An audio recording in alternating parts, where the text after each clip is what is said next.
Audio Adventures is a D&D 5th edition podcast that deals with possible themes of gore, trauma, and societal issues.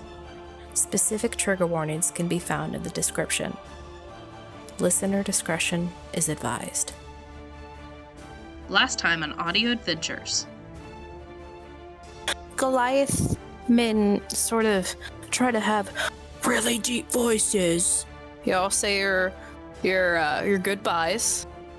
Turn around and split ways. I'm going to cast a major image on the carpet to turn it into a cloud. Now that we're not going to die from secondary magic, I want you to have this pearl I got from Lord Device. That is called the Pearl of Power.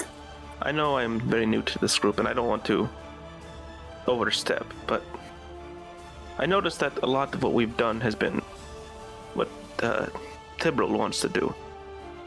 You're not at all worried about how successful we might all be now that they've gone to help someone that only Cjbeards really knows? I guess that'll have to be something we'll bring up with him later when we get through this. Beliana, you come back with more Goliath than when you left. Beliana replies in giant. So Tavis, you hear in your head, get into the portal. The storm is coming. We're going to use that as cover.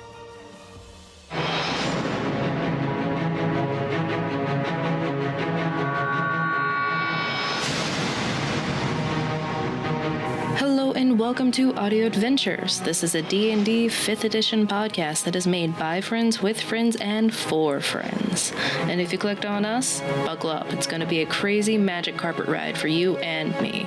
This podcast is used by my nerdy friends and I to escape our lives for a time and act out some pretty ridiculous scenarios. And we are so glad to have you here.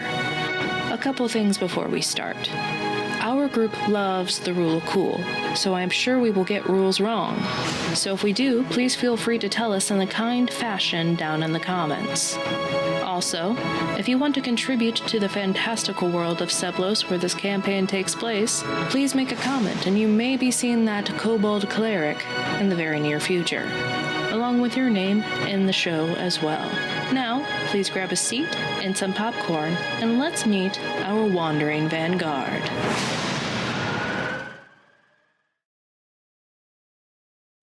Alright, I'll let them know.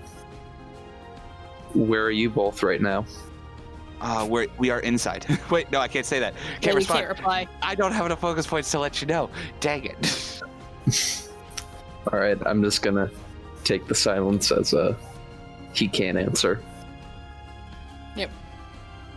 And I need 2 focus points to get what's his face out. Yep. So, that probably would have been when you all just got into position. You probably have been there for about 10 minutes at that point. Okay. Out of character, you...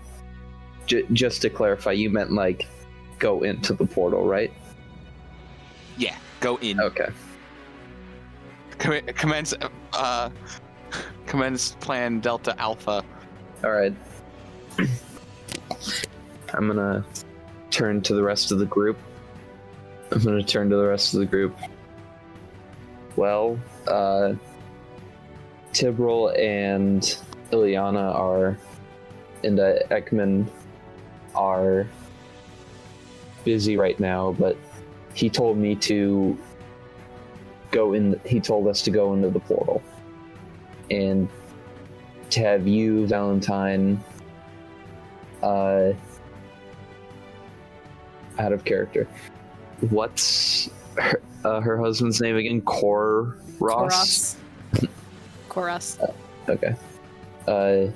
You, Valentine, and your husband, and Koros, and Virgil need to get out of here because the storm's going to get worse, and it's not going to be safe.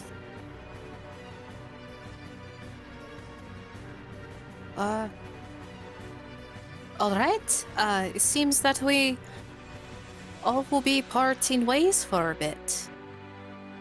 Yes. Well, we're going to also be using the storm as cover to do this. All right. Yes, if there's... Well, Yes. I imagine, with all of us at the helm, that we will probably be able to get away. And if we can't, I always have my necklace. True. Just remember to be safe and just be aware of all your surroundings. Both left, right, front, back, below, and above.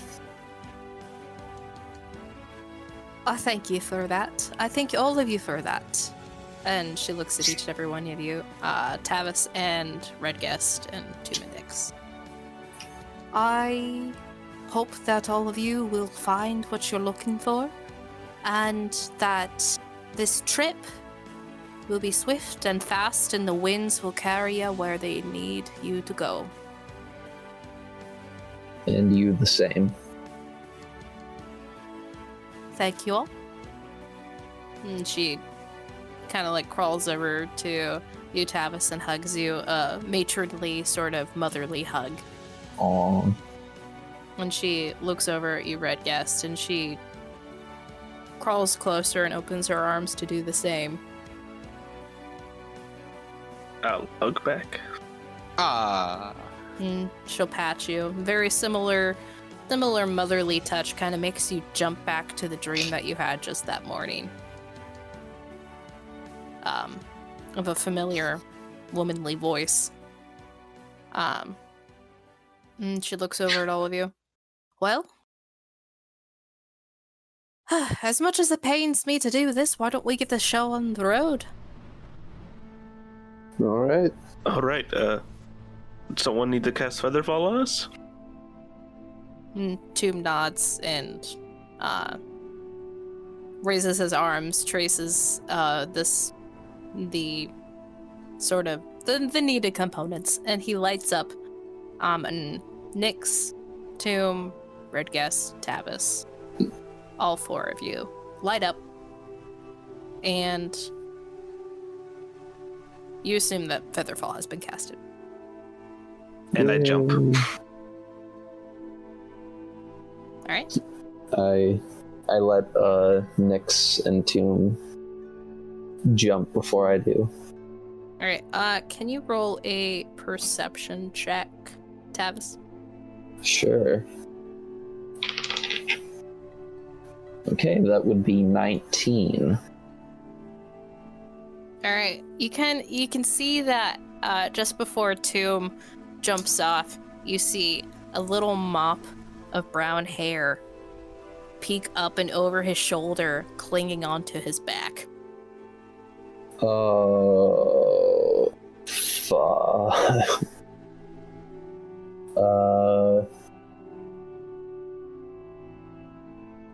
Well.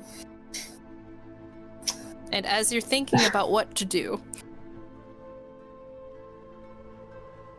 unless you want to say something, Would I be able to grab him? roll a dexterity check. Okay.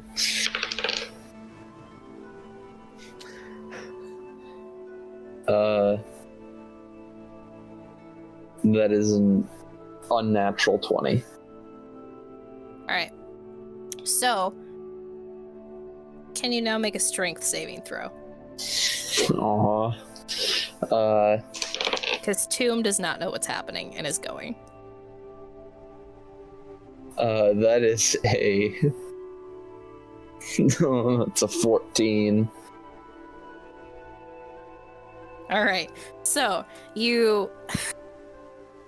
Okay, that was a very good dexterity check. You get there very quickly, and you latch on to Tube's shoulder and try to pull back and reach for Virgil, and you get your hand on his upper forearm, and Tomb just keeps going, dragging the both of you off, and you plummet from the carpet.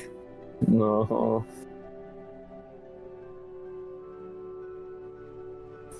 And Valentine's yells off the side. Oh no!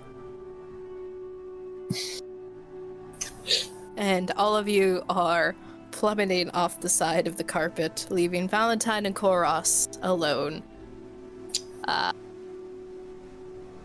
And this, how far up did you say that you guys were? I don't believe we said how far, but I assume we had it enough to, like, we would fall just in time to either, like, right before we land, the spell wears off, or, like, a couple feet. Okay, so then you would fall 60 feet per 6 seconds without taking full damage. So if you want to make it there right before the spell runs out, let's do math. Okay. I did jump immediately. Just throwing that out there. Yes. Yeah. So, Wait, if they're feather falling, wouldn't they like just land safely? Like no matter how fast they were or how far they were falling? no, I 'Cause, know, like, but that's You don't take But- damage as you fall. But, no. We're not talking about damage. oh, okay. Just What curious. I'm talking about is what the wording of what we just said. So if you're going at the very top of the limit of this is just how much you would be falling. Okay. Right. Okay, I see. So Not to mention Tomb and Tavis and Virgil would be going at the slightly faster rate. yes, just a Yeah. little bit, but still, at least the both of you that have Featherfall casted on you are okay. So you guys are going to be falling 600 feet. Let me just... Alright, so, I'm going to say that Virgil takes half damage because he's holding on to someone with Featherfall. Okay. But he himself is not feather falling.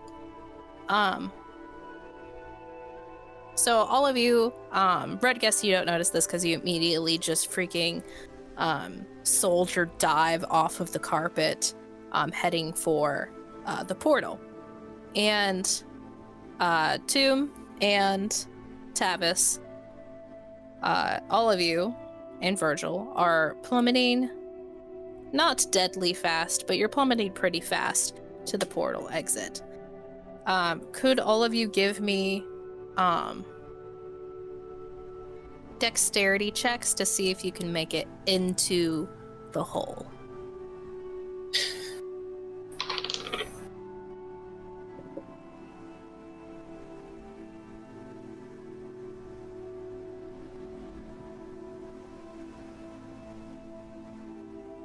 Oh no, you said checks. 14. All right. 14, 16. Cool.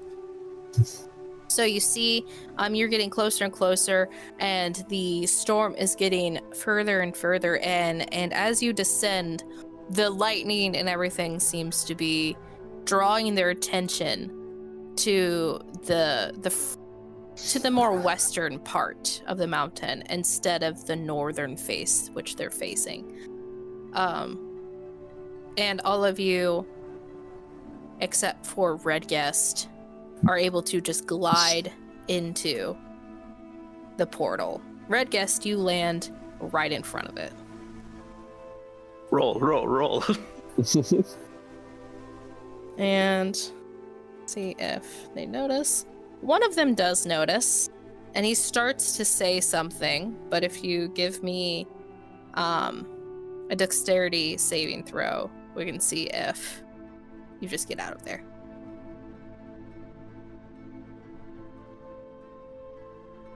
Natural 20 for a 24.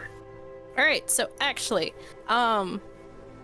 so as you land, and because you dived first, you land, and then you just like notice you're not in the portal, and then you just do a front roll into the portal with almost no sound. And just at the same time, just happens, and it actually doesn't even draw their attention. And the rest of you are able to get into the portal, including Virgil, who only took 30 points of damage. Oh, good on you, Virgil. Oh, shh. Only 30. I was about to say, I was saying, if this boy died, I'm gonna kill him. Ha. All right. And from that point, back in the tent, you just did the message. Ekman is kind of pacing, waiting, and then you come back out. All right, I think we should go. The storm is here. Yes, let's go. Is Beliana still outside? You peek your head outside. She is waiting right outside. Okay. It's like, okay. I'm going to make a psionic link with her, and it's like, we're going to use the storm as some cover. Where would we find Fellery? So you would find Fellery probably, we are actually not that far from him if he is still in the hold.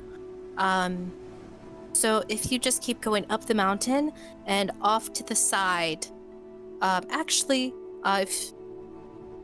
if you go all the way up, you will see a really large tent that's where I live with the elder. And it's not too far off to the right, off away from that. All right. Well, let's get moving then. We don't have a lot of time. I think they're going to be getting into the portal here in any second. All right. I will meet you there, I guess. Yes. So I wave Ekman out. It's like, let's go. All right. And Beliana, as you exit, is gone. And do you guys just head up the mountain? Yeah, I follow her directions. All right. So you guys continue further up the mountain, and you actually see about, we're going to say 40 to 50 feet in front of you, heading up the mountain a brisk pace is Beliana. And as you guys continue up the mountain, you walk through the dirt circle with all of the blood stains and see that it has become pretty ghost town-like as the storm is emerging. You only see a couple Goliaths who kind of give you a look and a slight wave as you guys continue up the mountain. And eventually you make it up as you see, sort of like in the fashion of like you're running away from the rain-esque way, Mm-hmm. like you're walking at a speed, like the base of the mountain is engulfed with rain. Just like a curtain of rain is just coming up the mountain after you.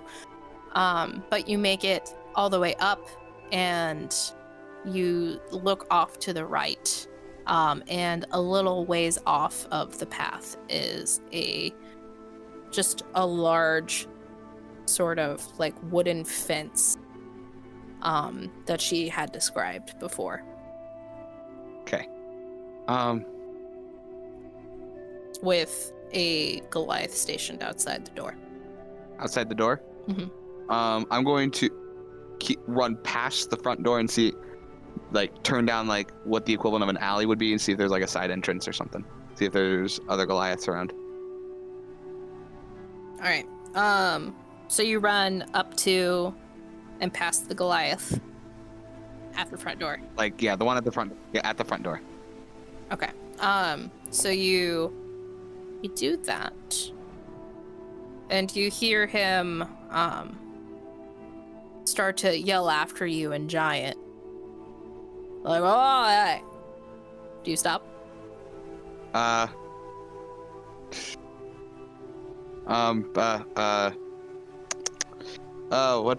would I do? What would I do? Can I do an insight to see if he was like doing it to be like in the like tone of his voice is a more like, hey, you rotten kids, stop your running? Or is it more like a, hey, where are you going? You need a place to stay. Like, is it more friendly? See if it's more friendly or not, type of thing. Do insight.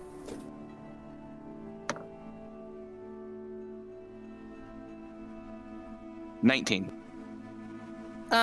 You can tell that he is wondering why you're outside and why you're not at home. I'm going to I'm going to keep running, but kind of yell like, running home, type of thing. And I'm going to turn down like an alley type. Or no, no, I'm not going to do that. I'm sorry. Why aren't you doing it? I don't know. You know what? Why not? Let's do it. Let's do it. Running home. Just the way you yelled, that made me laugh. Right. That's fair. So. Trying to sound super masculine. But you know, it's like when a child tries to sound masculine. All right. You're gonna kind of hear like a grunt, like a, and then nothing else. But there really isn't any alleyways to speak of over here. Seems to be like the near the top of the mountain where the elder lives, and so there's not like a place where I can like turn a corner around the building to find another entrance. There's the corner of the building. Can I just turn down the corner of the building? Okay. You turn down the corner of the building. Cool. Is there a window? You see that there are no windows. It seems to be a windowless room with no top to it. Mm-hmm. Just seems like they just shaved like tree trunks and made a sharp at the end and just planted them in the ground. It's just a fence. Gotcha. Yeah. There is a door to come in and out easily, but there is a Goliath standing at it. I'm going to how tall is the fence? It is how tall is a large oak tree? Like, is it something that like Ekman could just like boost me up over? No. No? And there's no other entrances around this structure? I'll say that these seem to be probably about 30 feet tall. Is there any gap that I could fit my my soul knife glaive into? Evens or odds? Let's do odds. There is you run past the back and curve around the other side, and you see just like against the wood, you see like of course with like these walls being made the way they are, it's not all perfect match. So you find a very, very small indentation, like small crack in the wall, that you think the very, very tip of your pointed weapon can fit in. So like I couldn't like shove it through and then blink mage through it. That would be iffy. You can certainly try.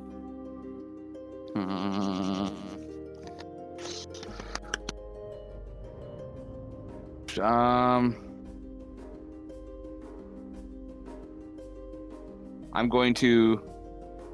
Do I see? Okay, when I see this tiny hole, is there anybody? Do I see anybody inside it, or hear anybody on the opposite side of it? You hear just some ragged breathing on the inside. Can I see anything or no? You see the ground immediately in front of the hole, but the little slit isn't big enough to see anything.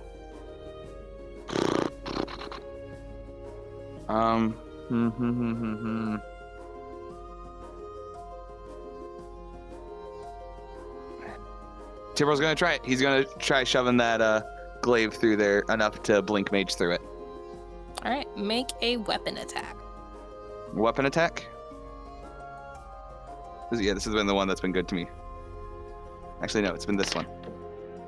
Come on. And Ekman's back at the main tent that you guys saw that Beliana went into. 8.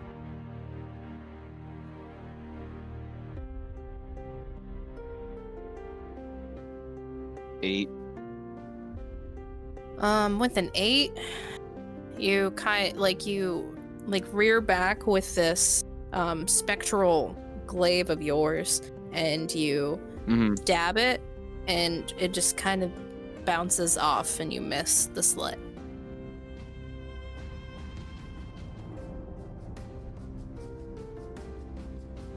Can I just try it again? Or does it just, after that, does it just seem like I'm not going to be able to do it? This is kind of like an over time thing, so Okay. You can't get it. Has it started raining yet? You hear the rain is very close, so almost. I'm going to kind of just wait around the corner until I see, or kind of go back the way I came and try to see around the corner just enough to see if the guard's still there or if he left because the rain's coming. All right. And you peek around the corner. And you see, as you peek around the corner, this large Goliath just, starts to look over in the doorway and makes eye contact with you and just looks at you. Wait, would I not get a chance to roll stealth to see if I can not be spotted? You can't contest it, but he rolled very high. Let's see. Might as well. Oh, that was cocked. 14. Yeah. No, wait, no. 15. He, again, looks over, makes eye contact with you, just stares. Okay, I go back around. I just go back around towards the back, where I was. Come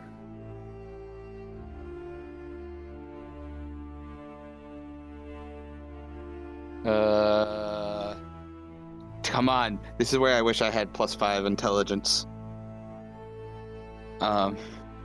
You can see as you make it to the back of this building, just rain just downpours on you. Beating down? Cool. Yes. Cool. I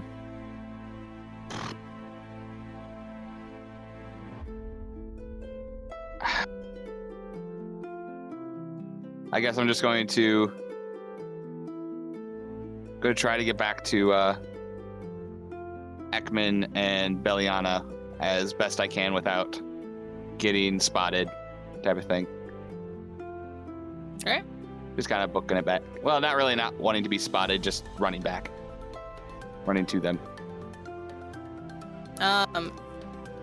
At this point, Goliath doesn't care anymore if you're running back and forth, as long as you're not trying to get in. Mm-hmm. So he just kind of you make eye contact with him again as he hears you running, sloshing through the mud on top of this hill. Mm-hmm. And he just waves at you with 2 fingers and then continues looking around, just being downpoured on by rain. And Ekman is waiting outside of the elder tent.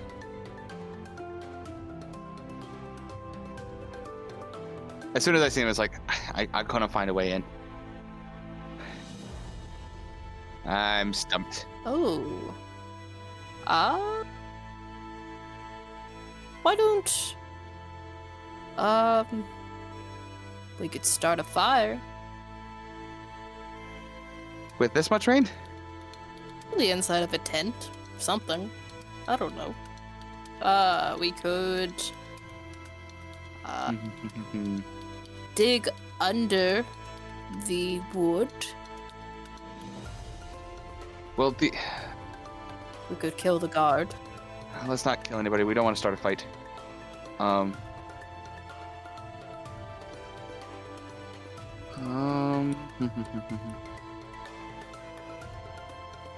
Let's think. At this point, Belliana peeks her head back out and comes back out into the rain. Are we going? I can't get in to save our friend. I don't know what to do. Do you have any ideas?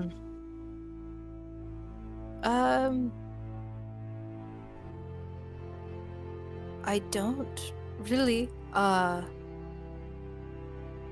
That the reason he was,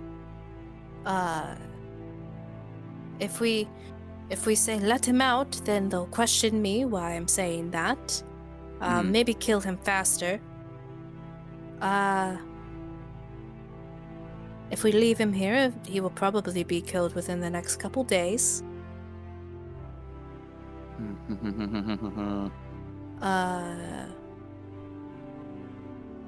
I could go up to the guard. It should be if I'm remembering correctly, it should be Valmouth. Wait, do the guards here take shifts? Our form of shift is sort of day cycles. They just stay at their post for days on end, and we bring them food and things like that. And then at the end of the day cycles, then we switch them out. So there'd be no way to get Ekman to be the one to guard the door.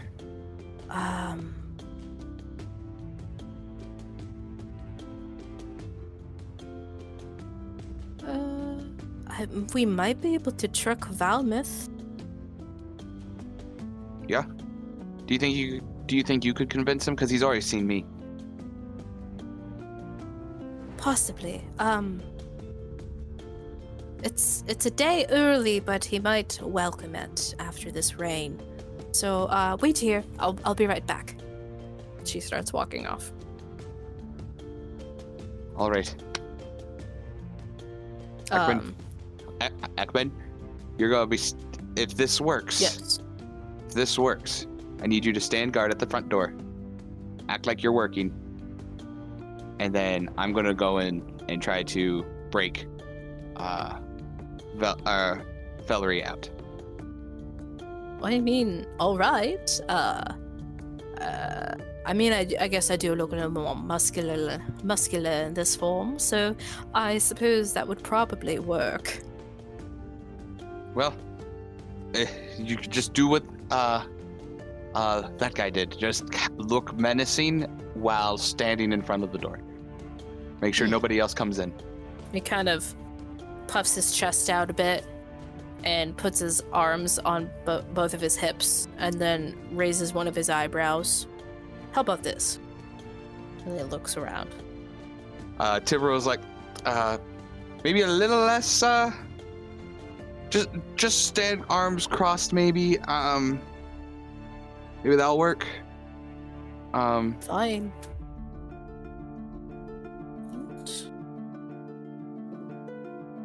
Alright, and at this point, Belliana comes back. And she looks over at Ekman and waves him forward. When Ekman winks over at you, Tibble. Wish me luck. Goes walking with a large gait swagger to make himself look bigger. And you can see that that Valmouth looks over at him, and Belliana gestures towards Ekman, and Ekman nods at him curtly, and they all make the ram horn at the same time, and brings their hands back down, and Valmouth nods and then cracks a smile and then leaves, walking past you down the mountain. So like he's walking the opposite way of me? He walks past you down the mountain. Oh, fair enough. I just wait for him to get down a ways before I run over to them. All right. And I'm going to actually just start walking that way. Cool. Yeah, you make it over there, and Ekman is leaned against the door with one leg up, looking very much trying to imitate how the other guy was standing, but with his little flare. And Belian is just kind of looking at him quizzically. Don't worry about him. I'm gonna go in there, find Fellery, break him out, and then we run to then we're gonna run over to the portal. Got it? Plan? Good plan? I would probably go now. All right. You head up there. We'll meet. How do we get there from here? Just follow the path? You have to walk past the Elder Tent again, and then curve up to the mountain on the other side. Okay. Awesome. We'll meet you there. All right. And she jogs off.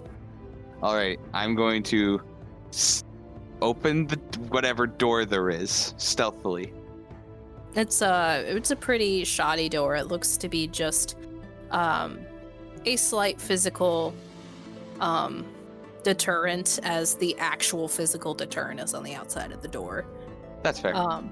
But it creaks open easily, and you look up and you see several just dark blobs lining the floor. And they have like small little spiral tails, and they're just all sitting there, and they're weird little sort of triangular shaped heads with the point in the front, and then little triangular ears pop up, and their eyes open, and they all make a similar like sound as you open the door. And can you make a dexterity saving throw? Sure.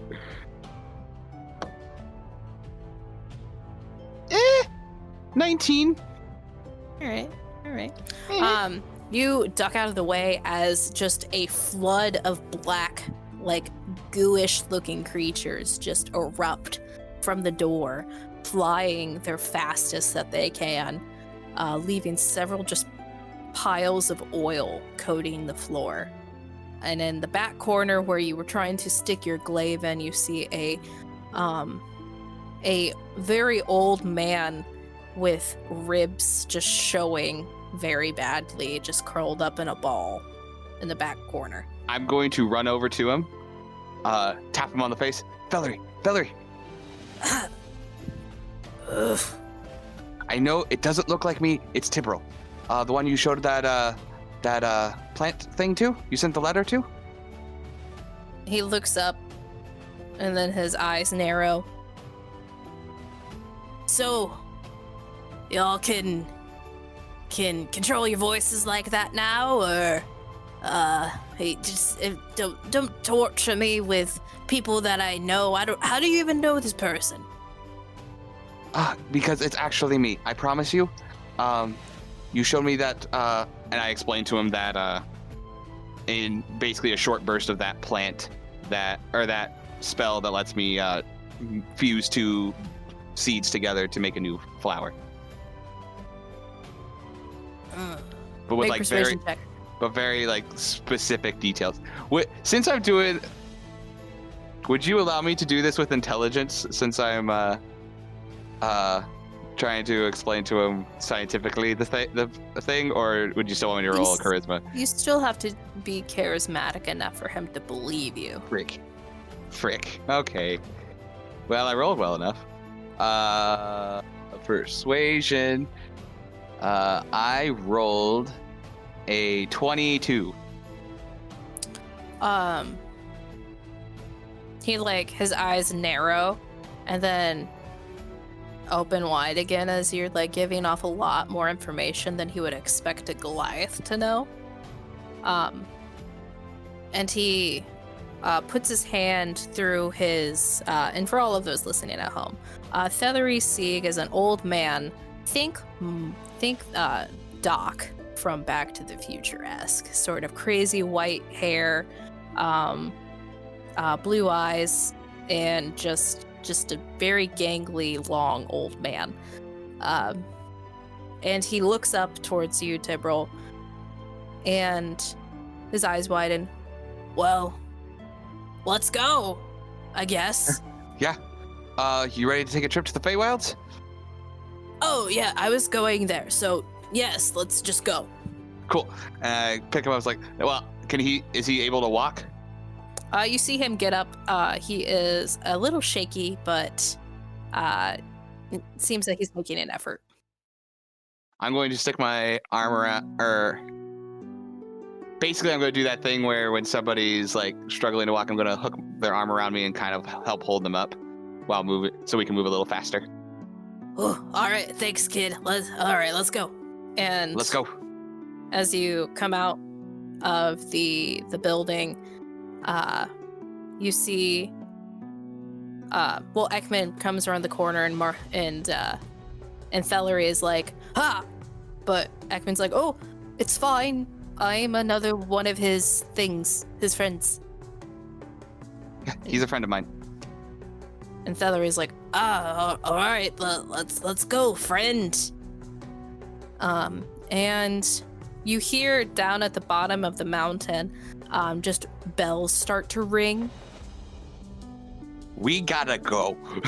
I'm gonna say, wait, Ekman's fairly strong. He's pretty strong, right? He's all right. He's all right. Then yeah, we're just gonna keep running the way we are. He will help, so that helps you guys continue along. You guys run and run and run. Make an athletics check for me. A what? An athletics check. Oh no. Tibril's not good at that one. I mean, buddy, you're doing a very athletic thing. 5. Oh, okay. I have a -1 strength, Sam. So Ekman does actually end up taking over. Cool. And you end up running next to him, and he actually takes not Marty. I'm thinking freaking Back to the Future now. Thethery. Frick. Thethery. No, you're right, Thethery. Onto his back. I'm just trying to make myself remember it. Thethery. It's like celery. Yes, thank you. He takes Thethery onto his back in a piggyback fashion, and you all are continuing to run as the bells and the yells from down below the mountain start to come up to the top and reaches the elder tent, and you start to hear rustling as you run past. But the old Goliath that comes out doesn't seem to notice you as her attention is drawn to the bottom of the mountain. So you run around the side of the mountain, and as you start to get there, can you roll stealth check for me? Sure.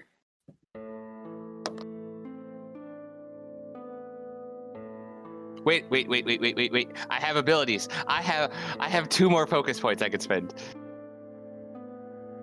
I am going to... Wait. Dang it. 8. 8? This dice is going in jail. So Ekman actually notices this and pushes you off to the side behind a tree and a bush, and you all get there just in time. And the bush stops rustling just as several Goliaths run down to the other side of the mountain. In a sort of horde, it seems. And as they run past and you feel like it is safe to get back out again, Ekman pulls you back up and readjusts Thethery, and you guys make it to near the portal. And as you get there, you do see the light of the portal as you round around the foot worn path around the side. And you hear Belliana Beliana's voice off to the side in like behind a group of trees. Go, hey, over here. Oh, I'm gonna look over to where the thing's coming from and go over to her. Come on. And Ekman joins you, and you guys kneel behind bushes and trees.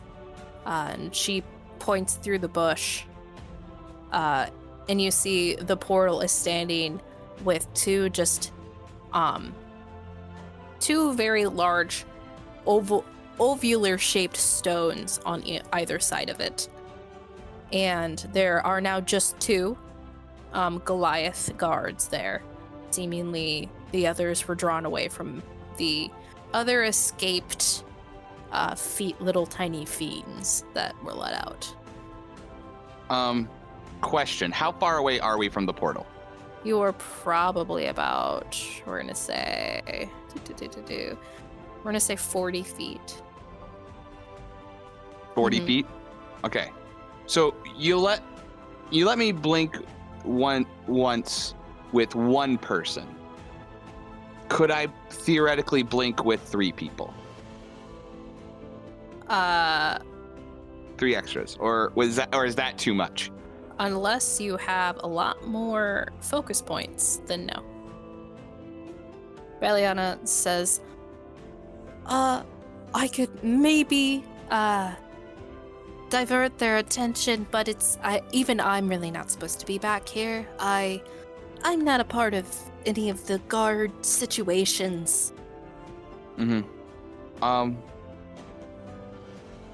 I can try to distract him. I have an ability to teleport myself up to around 30 feet. If we want, I can try to just get them to chase after me or run after me, blink behind them, and then book it into the portal. That might work. Why don't you try that? Okay. You guys will know the signal because I'm about to make a racket. All right. I'm gonna go out. Well, I'm gonna go out, and I'm going to run up closer to the people, to the 2 Goliaths. And I'm going to run. So, what does this area look like? So it is a pretty muddy area. There is there's about a 30-foot clearing of no trees. And then in that 30 foot, it's just like straight mud almost, like mountains up top with the mud going downhill sort of situation, kind of like the wash down. That's kind of happening from the top of the mountain down. And so basically I'm kind of wondering, is there a way for me to keep, like, if I ran past them type of thing? You could probably keep going around the side of the mountain to the side that you just came from, because you are on the back side of the mountain. That side isn't as well of there's not as many footpaths there, but there you can see that there are sort of areas over there that you could run into through the forest. Cool. I am going to run. This is going to seem super childish, but I look like a child, so it works out. I'm basically going to run in front of them, make some like gestures towards them, like trying to provoke them, and then a psionic blast at each of them. Interesting. Okay. We're making a scene. Okay. So roll to hit and then explain to me what sort of gestures you're making. It's like when a kid is acting tougher than he is, but like sticking tongue out, trying to provoke them. I rolled a natural 20 for a hit. Okay. And then the other one, I rolled a 12. No, I'm sorry. It is a 14. Okay. So one of those hits. Cool. I'm going to shoot, basically just Psionic Blast the one that's and actually provoking them. Let's pull out my glaive type of thing, looking like I'm going to try to fight them, and then Psionic Blast, and I'm going to do a visual one where it's like fires out of my hand, and it's going to smack the guy upside the face with it. Okay. So I do. It was a 20. So a Psionic Blast is is for me 2d8s. Okay.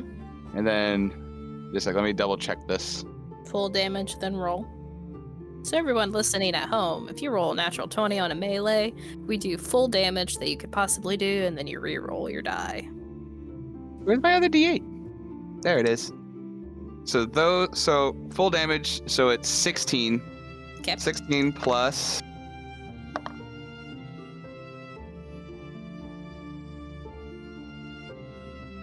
Plus another 9, so 25. Okay. These two Goliaths seem pretty bulky as well. Seems that they pick the bulkiest ones to guard things here, at least. You run up, do all of your gestures, stick out your thumb, and they're just kind of looking at you like, what are you doing here? Sort of like look. Right. And then you whip your Psionic Blast out at him, and then whip out your glaive. And the one that you hit doubles over and clutches his head and drops his handmade spear. And the other one that you didn't hit looks up at you and says something in Goliath that does not sound very nice. Or says something in Giant that does not sound very nice. And then motions for you to get closer. I'm gonna actually book it back the way I'm gonna book it away from them. Okay. Kind of in a direction that's going to be harder for them to move. Because I'm acrobatic. I'm pretty dexterous. It's the athletics I'm not good at. All right. So, with their very low insight rolls, they, after the one gets over his pounding headache, Good. Both of them run after you. Cool. In what direction you said were going? I'm gonna go away from Ekman and Beliana. All right, so you start trudging through the opposite part of the forest, and Beliana and Ekman, immediately when they see them run away from the portal, they get up, they run, and you see and you can hear the portal sort of make like a whoa, whoa sound. As soon as I hear that sound, I'm going to turn around and fling my glaive 30 feet, trying to fly it behind the two Goliaths and like hitting a tree or something, hitting something. So roll an attack.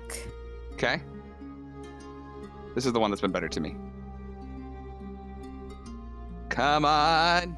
And you want to fail this. I want to fail? Yeah, you don't want to hit. Well, I rolled a 19. So no, the an unnatural 20. All right. So in this, like, after hearing the audio cues from the portal, you whip around, and these two Goliaths are right on your heels, and you freaked out a little bit at how fast they caught up with you. You whip it at them, and it. I was going like trying to go over. Okay. Yeah. You tried. You definitely tried. You whip the glaive, and it sticks into the closest Goliath, and you blink mage closer to him, and you're staring at his chest now. Is there like a gap between them that I can run between?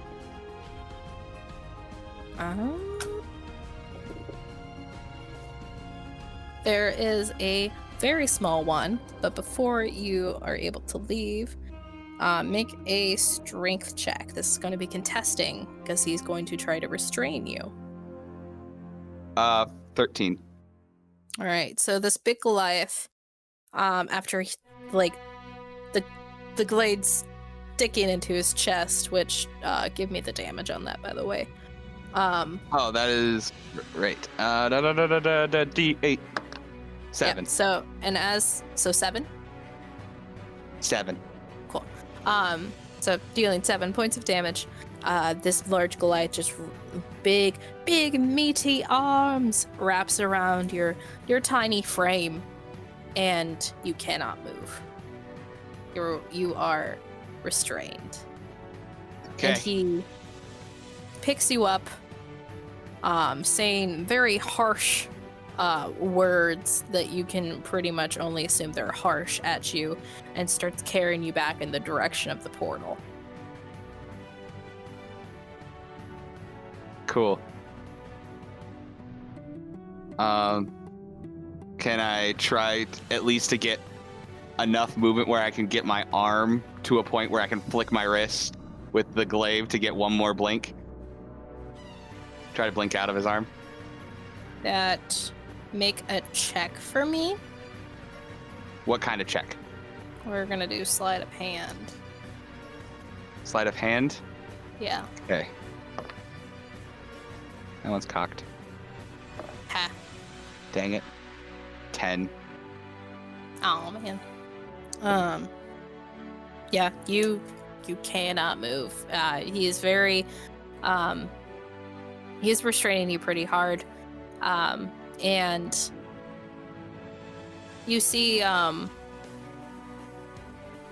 that you are getting pretty darn close to the portal now, and the one that you hurt stands back at the portal gate, and the other one takes up the other side and puts you down on the ground, but keeps his hands on your shoulder and looks you in the eye and says something in Giant. So, like, I'm knees in front of the portal? You are about 5 foot away. 5 foot away? The entrance of the portal.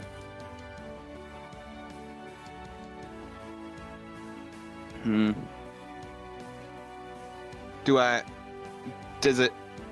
feel like I'm going to get, like, stabbed to death right now or shoved in there? Make an insight check. Oh, man. Like, these dice have been mean. I'm going to try this one. Oh my gosh! I rolled an insight. I rolled a 7. I rolled a 2 on the die. They seem angry. You're not quite sure in what facet. Good.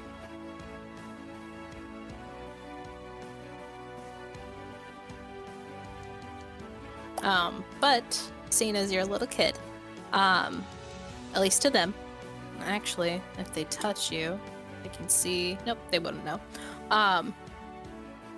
They still think you're a little kid, and he makes eye contact with you, and you're just like staring back up at him. I'm assuming. Yeah.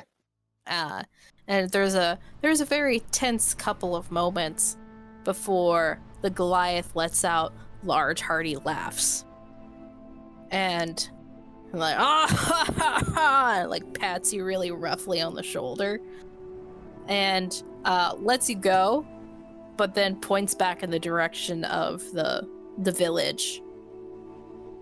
And the one that you injured most is just kind of staring at you, still angrily.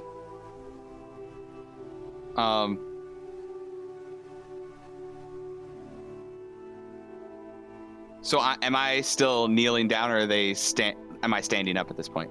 He didn't put you on your knees. He just put you down. Oh, I thought you said he put me on my knees, like pushing me down. No, he just put you down. Okay. And so you're just on your feet, and he's just he just kind of like gave you a little push back towards the direction of the village.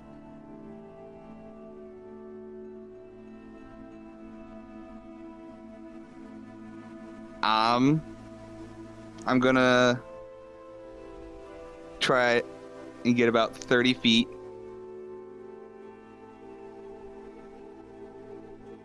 Okay, so you walk back in the direction of the...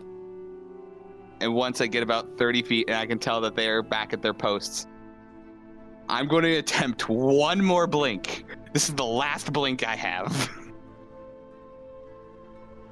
we're going to attempt to yeet my glaive right there in front of the portal, right at the ground, teleport there and jump in.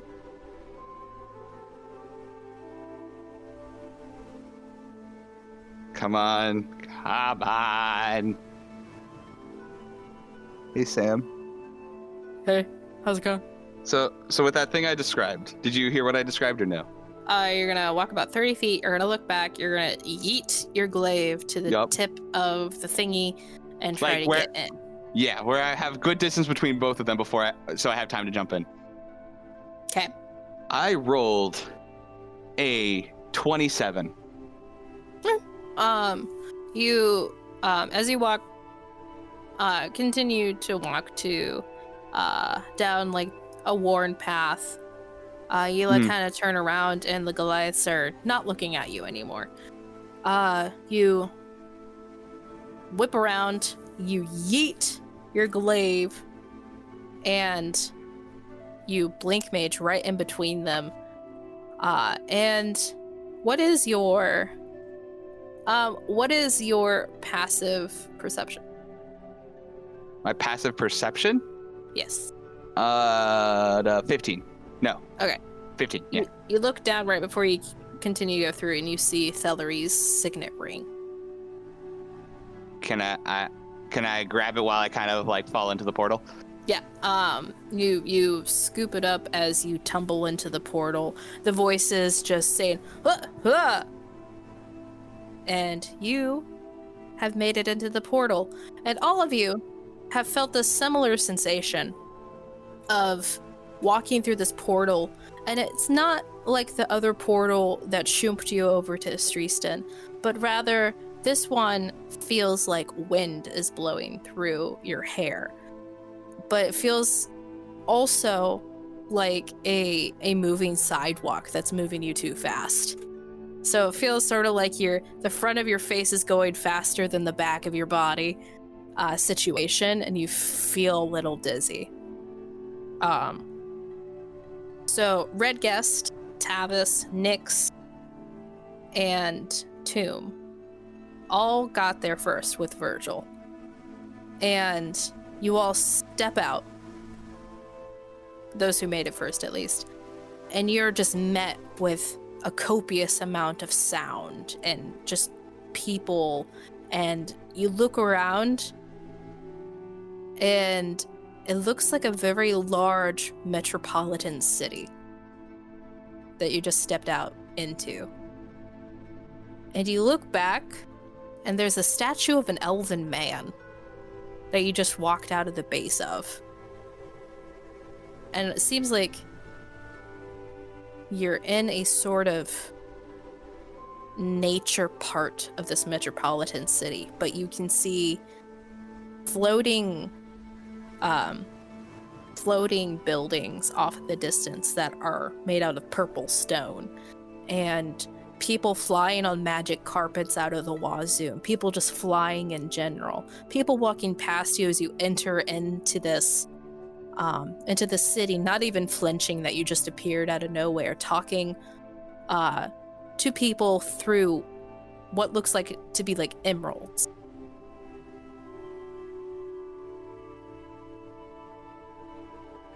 Tavis, you're very familiar with this site. After all, this is where you grew up.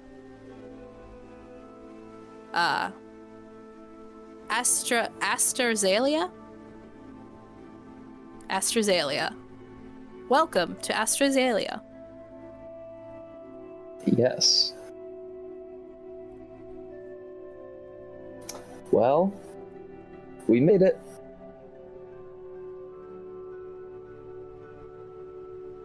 Good. Yes, this is my home city, Astrazelia. It's very big. Yes. Tavis, you would know this to be like a similar function to the Sending Stone, except higher functionality. It's kind of like the iPhone of this world. Oh. Where we got a Nokia. Who are they talking to? What are they talking to? Well, you see, it's... yeah. Well, you see, it's similar to a sitting stone, but it can do... It's just... What's the word? More advanced? Oh. Yes.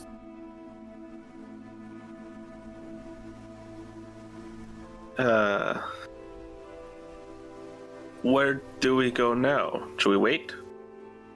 Well, I guess we should. Oh, hey, Virgil. Yes. Hi. And his hair is like all like blown back. Guys, I made it with you and it wasn't that dangerous. Put my hand over high five. Yeah. He high fives real hard. Like, yeah. Yeah. Okay.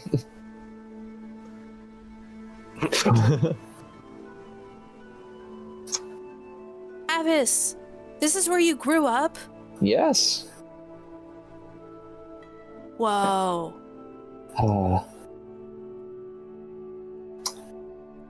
Yeah. That's so cool. It feels good to be back after all this time. And you see that it feels like very similar to the capital of Avada, where there's just people going everywhere, except more modern, of course. Very similar to like a New York, Chicago feeling. People are just going where they're going. You hear several, "Hey, I'm floating here," off in the distance. Would you like to just wait in this general vicinity? I think we'll have to. Does this place take gold, Tavis? Yes, it does. We should get fancy clothes, fancy tourist clothes. We should. I guess you're not a And tourist. I should also get new clothes. Well, yeah, you're still freeballing it, aren't you? I mean, I could... Yeah. Oh, yes. Some people are giving you side eyes with that. I forgot about that. All right. You guys kind of stand off to the side. There are some park benches, very much like the New York big park in the middle of New York. I forget the name for it. But very, very similar feel to that. People are just walking. There are birds. People are feeding the birds with bread, things of that nature. Pretty darn loud. You hear several large, magically amplified voices all over telling you to buy certain things. And just there's so much. And you keep seeing on a television essentially screen off into the sky, like an image projected onto the sky. You see this fruit that looks kind of like a strawberry with a sort of vine coming up top to make it look like a snapping lizard head coming out of it. Just everywhere. People are wearing these shirts with it and some people have headbands with little sewn emblazoned little things of it. And you also see that a lot of these people have similarly looking black brandings on their skin as well that don't look like that fruit. What are these different orders? What's with the symbols and the fruit?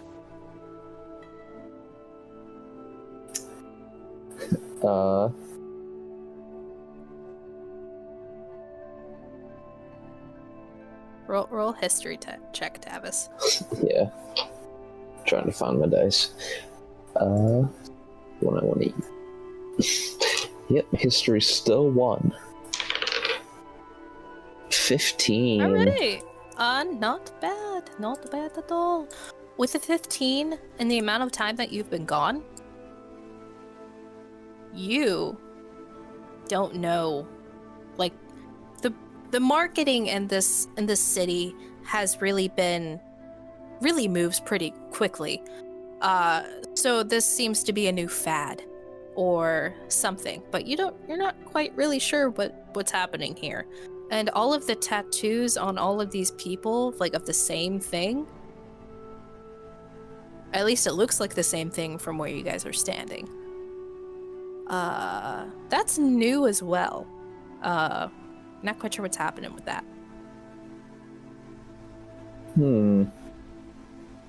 Well, it has been some time since I've been gone.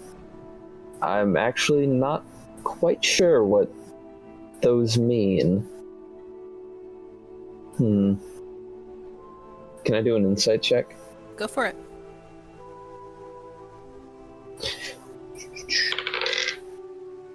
Okay, 15. Right. So you see, like, the general tattoos are sort of like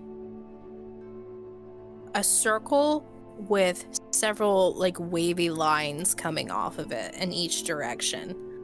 As you kind of see an Eladrin elf walk by, on his hand you see the little crest, like, on the top of his hand, and he kind of looks like he's holding himself with a little bit of more confidence than you'd expect. Like he knows that he's got something that some other people might not have. Okay. And as this guy walks by, Beliana, Ekman, and Thellery all run through and look around. Oh, hey. You guys made it. Tomb, you can drop this. And Tomb nods and drops in. They all look. Ekman looks familiar again.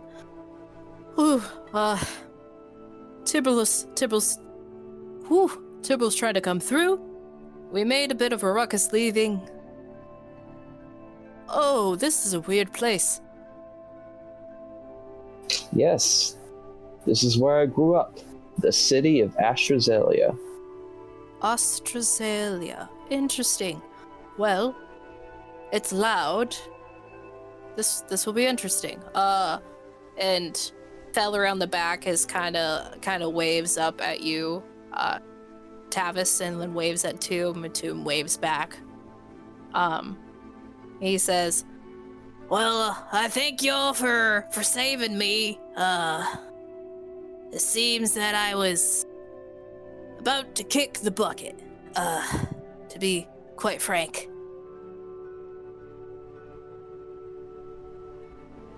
And Ekman comes over and deposits him on the bench, and Beliana looks all around.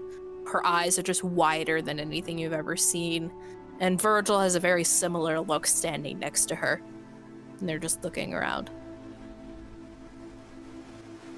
And after a couple moments of this,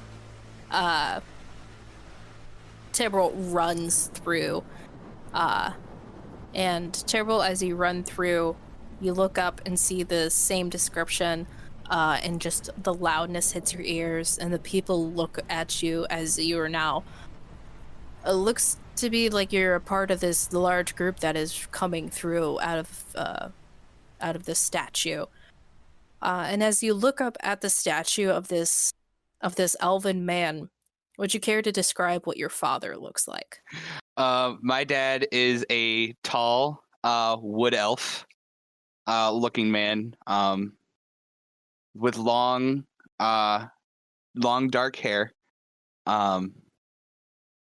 with a blade that looks to be the one that Tyrrell used to use, the one it was purple, a lot of jagged edges as it went up to the point. He wears very almost think like man with like a suit type of thing and a tie, typical look, but in fantasy version of that.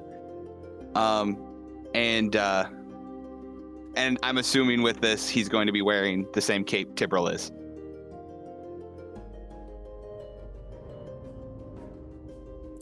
You look up at this statue, and it strikes you, because this is a different version of your dad than you've probably ever seen.